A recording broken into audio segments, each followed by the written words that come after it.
La ville de Yaoundé étouffe face à l'abondante poubelle abandonnée.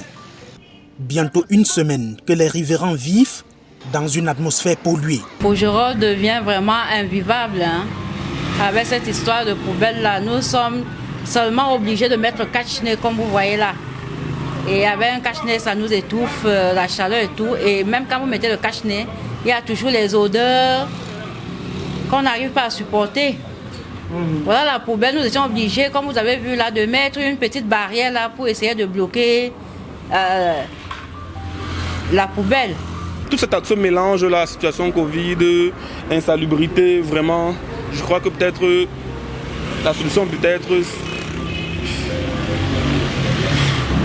les mots me manquent en fait. Que déjà les autorités font leur travail déjà, qu'ils essayent de voir ce qui ne va pas ou ce qui n'a pas marché.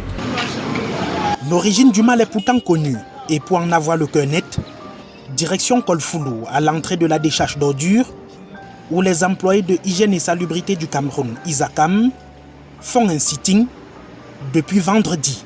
On a trop supporté cette situation parce que depuis plus de 10 ans ça dure. Tu travailles 2 mois, on te paye 1 mois.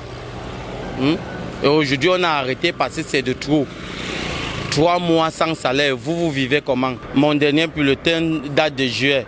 Et regardez donc, la rentrée était quand? Nous sommes à 3 mois sans salaire. Donc nos enfants ne sont pas à l'école. Et il y a nos collègues qui dorment à la Belle Étoile parce que le bailleur a mis dehors. D'autres sont en justice parce que le bailleur a porté plainte.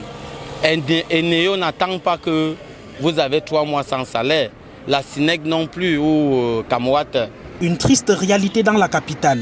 Et depuis mardi à Douala, à 2 mois seulement de la Coupe d'Afrique des Nations de football, dont l'entreprise fait si bien la publicité. La CAN, ce n'est pas seulement les footballeurs. La CAN, c'est aussi nous. Si on n'embellit pas la ville, cette CAN n'aura pas de place. Alors on est prêt à vivre cette CAN-là. En route pour la CAN, nous aussi on est partants. C'est-on appelé ça la grève sauvage. En fait, ici rien n'est bloqué. Nous gardons le matériel, parce que nous sommes professionnels, nous gardons notre matériel. Afin que si, dès qu'il y a solution, que nous reprenons notre travail, parce que nous aimons notre travail. Mais le problème semble plus grave encore, et au-delà des compétences de la direction d'ISACAM, devant les factures impayées. Le paiement est organisé sur la base de 85% par l'État et 15% par les communautés urbaines.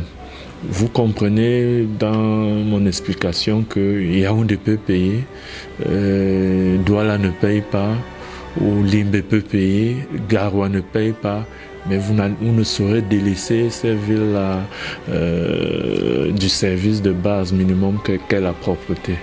Donc nous sommes là dans des chiffres globaux. Donc ce que la dose de l'État, c'est autour d'une dizaine de milliards.